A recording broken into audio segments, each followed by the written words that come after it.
Balochistan assembly کا اجلاس 20 minute کی تاخیر سے ڈپٹی اسپیکر غزالہ گولا کی زیر صدارت شروع ہوا۔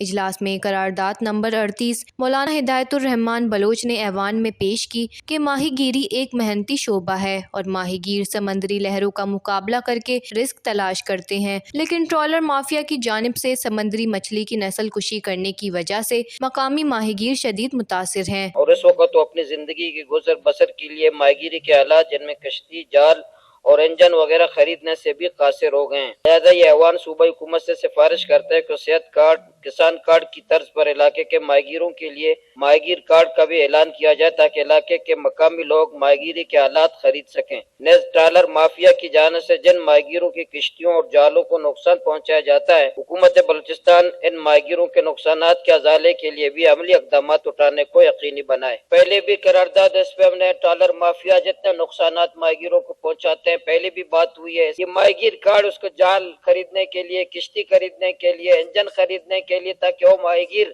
اس کو ایک مدد ہو، تعاون ہو، تاکہ اپنا گزر بسر کر سکے۔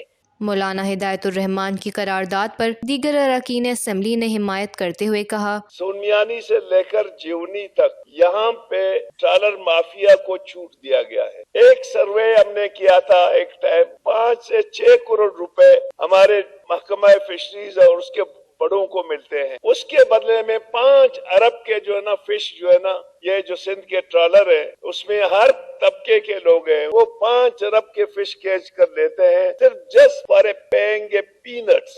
اگر آپ فشریز کو بہتر کریں، میں ایمانداری سے کہتا ہوں کہ 2.5 سے 3 لاکھ لوگوں کو کسی چیز کی ضرورت نہیں ہوگی۔ بچا کچا جو مچھلی کا ہمارے پاس رہ گیا ہے، جو مکران ڈویژن کو وہاں سے سورس مل رہا ہے، اس کو بھی ختم کرنے کے چکر میں ہے۔ 800-900 کلومیٹر کا ہمارے پاس سائل ہمارے پاس ہے۔ ہم ایگریکلچر کو اپنا ڈیولپ کریں، ہم ساتھ ساتھ اپنے فشریز کو بھی ڈیولپ کر لیں تاکہ ہم یہاں سے پیسے جمع کر لیں۔ 70% جو ٹرالر مافیا ہے وہ سرگرم ہے، 30% ہمارے جو فشریز حضرات ہیں وہ اس سے مستفید ہوتے ہیں۔ فشری ڈپارٹمنٹ بالکل خواب خرگوش کی طرح سو رہا ہے۔ وہاں پہ ایک ٹریننگ سینٹر ہے جس میں ماہی گیروں کو ان کا کشتی کے انجن بنانا، ماہی گیری کیسے کرتے ہیں، جال کا کیسا بچاؤ کرتے ہیں، وہاں پہ ٹریننگ سینٹر ہے، وہ ابھی تک نامکمل بھی ہے، انکمپلیٹ بھی ہے، کوئی بھی اس سے مستفید نہیں۔